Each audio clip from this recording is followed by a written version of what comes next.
All right, we're going to look at a couple examples from Unit 9, which is on the composition of functions and on inverse functions. So again, just a couple examples to go along with your collaborative text, the notes you took on Edpuzzle. So just some kind of ones that are more directed toward your worksheets of the day. So a composition of functions, remember which we typically will say f of g of x or g of f of x, is when you're going to essentially replace one function into another function. So f of g of x essentially is f of g of x. So essentially we're going to take the g of x and we're going to plug it in for all the x's in f. And similar for g of f of x, g of f of x is g of f of x. And so sometimes you can see, like the last one, I have g of f of x, and we can figure that out. Other ones will have numeric values. So if I want to find f of g of 1, let's say, and again, there are lots of ways to do this. This is just one way. So this is f of g of 1. So the first thing I want to do is I want to figure out what g of 1 is. Well, g of 1 is when I'm going to plug 1 into the g function. So g of 1 is going to be 1 plus 5, which is 6. So g of 1 becomes 6, so this just becomes f of 6. And so now f of 6, now we have a function value f of 6, so I'm going to plug 6 into my original function. So this is going to give me 6 squared, which is going to give me 36.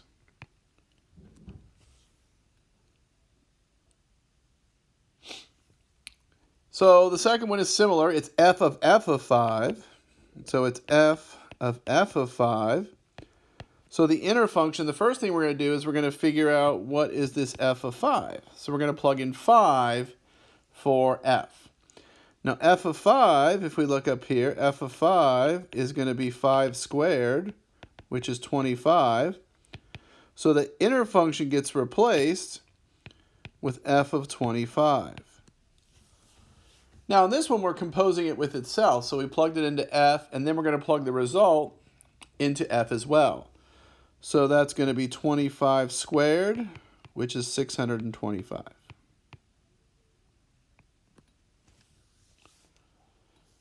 Now the last one I did a little different. I did f of g of x. So when you have an x here, the only thing that means is my answer should have an x as well. So that's going to be f of g of x. So that just means every time that you have a or a g function, you're going to plug it in for the x in f of x. So that's going to just simply make this x plus 5 squared. So you're just plugging in the g function in for all the x's in the f. If there are multiple x's, we certainly could put those in too. Now, if I wanted to expand this a little bit, it's x plus 5, x plus 5. So it's x squared plus 10x plus 25 when I FOIL.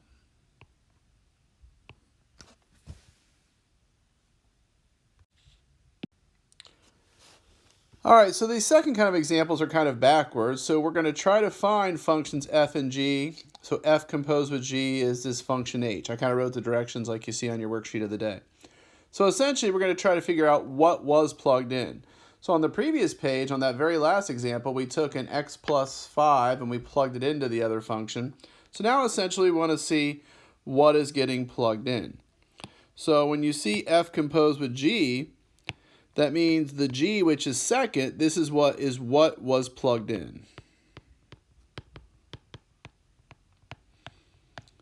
So if you look at these two, we're looking for two functions, f and g. And there's generally not too much work needed for this. You just kind of have to identify what's what part of the function. So what was plugged in? And there could be multiple answers for these. These are not unique answers. But one thing I see, if I look at the first one, what was plugged in? Well, I see the x minus 1 in multiple places. So I'm going to go ahead and assume the x minus 1 was plugged in. Well, what would have been plugged in for? Well, it would have been plugged in for all the x's in f. So everywhere I see this x minus 1, For my original function, it would have been an x. So it would have been x squared minus 4x plus 5. So this is probably the easiest set of functions to do this composition with. Because if I want to check it, if I plug this in for both the x's, I will end up with what I had originally. So the g of x, which is the inner function, is basically what's going to be kind of inside what was plugged in. And again, for the second one, lots of choices, but I kind of see inside the square root, I see x plus 2. So I think that's a pretty easy choice for g of x for the outer function. And then the inner, or the outside function, pardon me, well, the x plus 2 is under a square root, so it's going to be square root of x, and then this plus 1 added in at the end. Because now, again, if I want to check, taking this x plus 2 and putting it in for the x will take me back to my original. So this is a choice of two functions. Now, honestly, doing this kind of a backwards thing where we're trying to find the functions, not a big topic in this class, but it's a really, really important topic going forward to trigonometry and calculus. We use this a lot. So let's look at the last one. The last one is almost too simple, but this is actually one that sometimes throws people off. And again, I can think of 4 or 5 different choices for this. But the easiest thing, I think, is I have x to the 4th minus 7. Nothing really particularly inside. But one thing you can always do is I could just say g of x is x to the 4th. So it's this whole thing here. And I could just make f of x, x minus 7. That way, when I replace the x and f with the x to the 4th, I get to my original.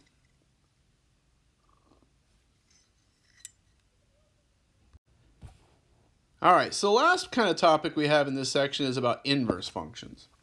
And inverse functions are just, they're a very neat topic. So an inverse function is a function that will undo an original function.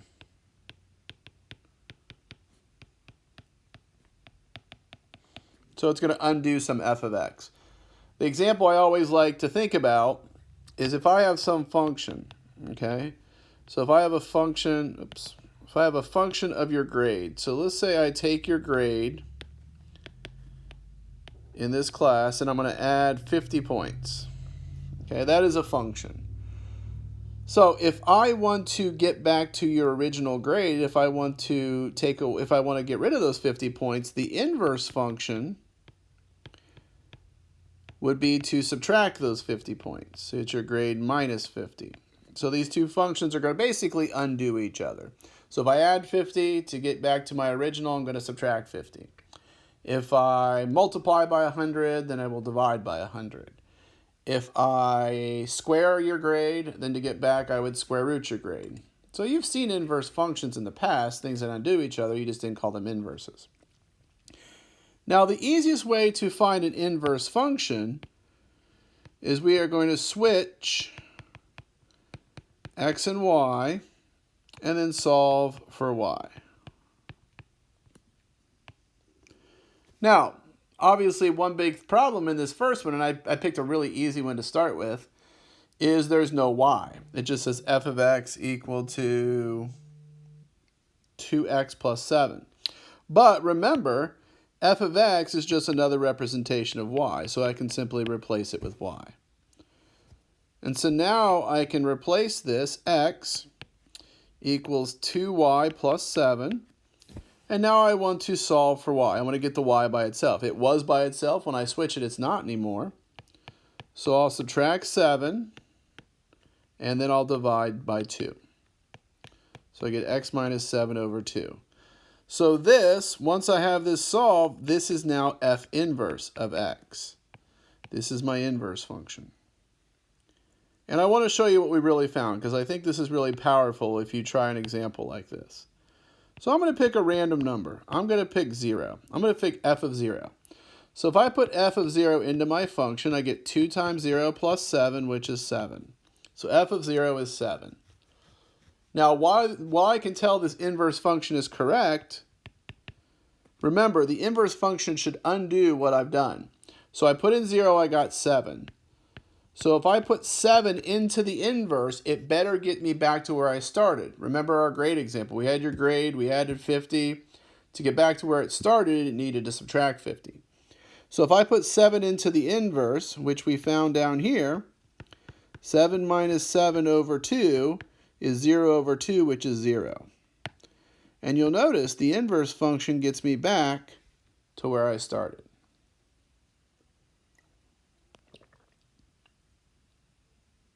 Okay, let's look at a little more difficult example. This is one where they love to put on Alex quizzes and tests, these rational, because not any different. It's the same concept, it's just a little more algebra. So let's go ahead and go through one of these. So y equals 3x minus 7 over 4x plus 2, because again, we want to switch x and y, but there were no y's originally. So I get x equals 3y minus 7 over 4y plus 2. Now, this is the difficulty in this problem. The difficulty is getting the y by itself, because one thing I have a problem with, I now have two y's. I have a y on the top and a y on the bottom. So that'll make it a little more challenging. So I am going to go ahead and I'm going to multiply both sides by 4y plus 2, just to get rid of the fraction. That's a pretty typical thing we like to do. So I get x times 4y plus 2 equals 3y minus 7. Now initially this looks worse, because now I want to get y by itself. I have two y's, I want to end up with just one y. So kind of the two y's on both sides is somewhat problematic. So here's how we get away from that. So I will distribute the x here. So that gives me 4xy plus 2x equals 3y minus 7. Now, I like to get rid of those parentheses because now you see I have two terms with y and two terms with no y. So what I'm going to do is I'm going to rearrange the equation by getting everything with a y on one side. So I'm going to subtract the 3y, and then I'm going to subtract the 2x to the other side. So notice I move this one to this side and move this one to this side, just using subtraction. So now here is the most important step. This is what gets people. So now we have two y's on the left side. So I can factor that y out. So I can pull it out of the function because they both have a common denominator or common term, common factor of y. And so now I have just one y. So now I can divide by 4x minus 3. So y is going to equal to negative 2x minus 7 over 4x minus 3. So that is now my f inverse function. My f inverse is negative 2x minus 7 over 4x minus 3. So, just a couple quick examples on Unit 9 stuff. Several topics in this chapter for sure. But obviously, if you have questions on any of them, please reach out to me. I'd be happy to help you.